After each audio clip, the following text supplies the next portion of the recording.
আপনারা কেমন আছেন সবাই? আপনি কেমন আছেন? আলহামদুলিল্লাহ, আমি অনেক ভালো আপনাদের দোয়ায়।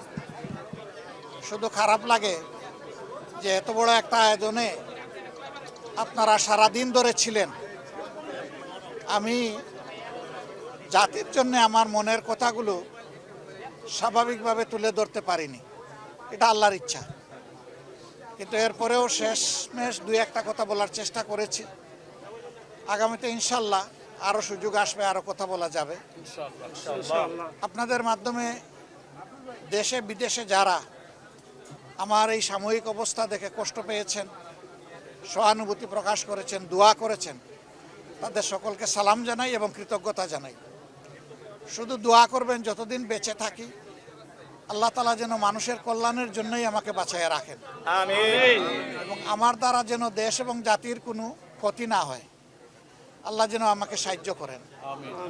আর এই দেশটা আমাদের সবার রে ভাই, আমরা সবাই মিলে গড়ব ইনশাআল্লাহ। ইনশাআল্লাহ। আমরা ন্যায় এবং সত্যের পক্ষে থাকব। অন্যায় অসত্য যেখানে সেখানে আমরা দেয়াল তুলে দেব। ইনশাআল্লাহ।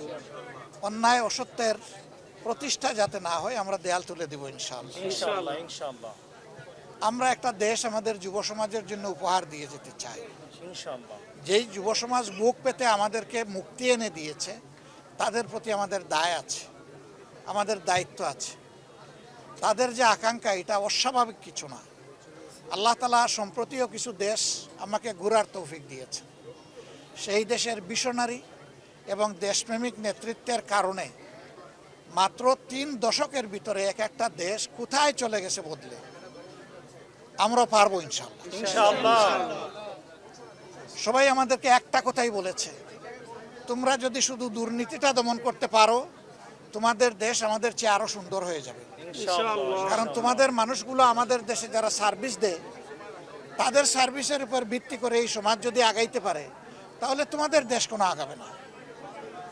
আমরা এই জন্যে আজকে বলেছি, কতটুকু বুঝাইতে পেরেছি আমি জানি না, কতটুকু স্পষ্ট হয়েছে আমি জানি না, যে ফেসিবাদ বিদায় নিয়েছে একটা লড়াইয়ের মধ্যে, আরেকটা লড়াইয়ের মাধ্যমে ইনশাল্লাহ দুর্নীতিকে এই দেশ থেকে বিদায় করতে হবে। ইনশাআল্লাহ।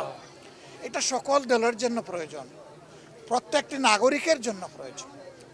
এই দুর্নীতি সমাজ থেকে নির্মূল না হওয়া পর্যন্ত নাগরিক জীবনে কোনো ধরনের কোনো নিরাপত্তা আসার কোনো সম্ভাবনা নেই। আল্লাহ তাআলা যেন এই কাজটাও আমাদেরকে করার তৌফিক দেন। আমিন। আর আমার জীবন নিয়ে আমি খুব বেশি উচ্চাভিলাষ তো নাই, আমি কোনো আশাও পোষণ করি।